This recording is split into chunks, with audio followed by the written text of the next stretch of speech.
तुम्ही पाहत आहात MCN न्यूज मराठी। शेगाव तालुक्यातील ग्राम लासुरा बुद्रुक व खुर्द अशी 2 गावाची गट ग्रामपंचायत आहे। याच गावामध्ये 3 वर्षा अगोदर लोकशाही पद्धतीने जनतेतून गावाचा प्रथम नागरिक व्हावा म्हणून सर्व बहुजन व मागासवर्गीय घटकातील नागरिकांनी योगिताताई ढोले यांना पसंती दिली आणि भारत मुक्ती मोर्चा या संघटनेच्या बॅनरखाली योगिताताई ढोले या शेगाव तालुक्यामधून सर्वात जास्त मताधिक्याने विजयी झाल्या। त्यावेळी इंजिनियर हरीश सावळे हे येथील वार्ड क्रमांक 3 मधील मागासवर्गीय उमेदवार होते, पण त्यांच्या विरोधात कोणीही विरोधक म्हणून अर्ज दाखल केला नाही आणि ते अविरोध विजयी झाले। त्यानंतर उपसरपंच हे पद सुरुवातीचे 2.5 वर्षाचे अमोल पाटील जवंजाळ यांना द्यावे। त्यानंतर हरीश सावळे यांना उपसरपंचपदी नियुक्ती करण्याचे जाहीर करण्यात आले होते। तो शब्द कायम ठेवून सावळे यांना आज रोजी मिनी विधानसभेचे उपाध्यक्षपद दिल्याबद्दल सर्व गावकरी व लासुरा गट ग्रामपंचायत सदस्यगण यांनी हरीश सावळे यांचे जंगी स्वागत केले।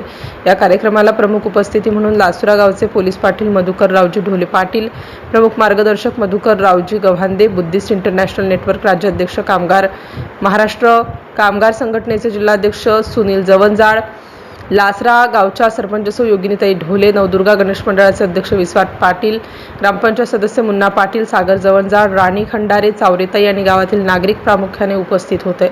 या कार्यक्रमाच्या यशस्वीतेसाठी जागृती युवा मंडळाचे इंजिनियर अजय गवांदे व त्यांचा चिमू आणि शिवछत्रपती गणेश मंडळाचे कार्यकर्ते यांनी विशेष परिश्रम घेतले।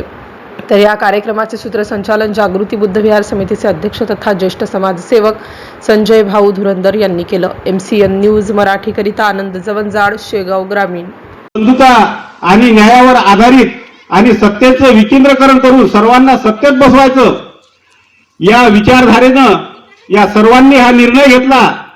त्या निर्णयाचं मी स्वागत करतो आणि आपल्या या समारंभाचे प्रमुख अतिथी हरीश सावळे यांना पुढच्या वाटचालीसाठी शुभेच्छा देतो आणि थांबतो। धन्यवाद पोलीस पाटील। यानंतर बुद्धिस्ट इंटरनॅशनल नेटवर्कचे प्रदेश अध्यक्ष माननीय मधुकरजी गव्हांदे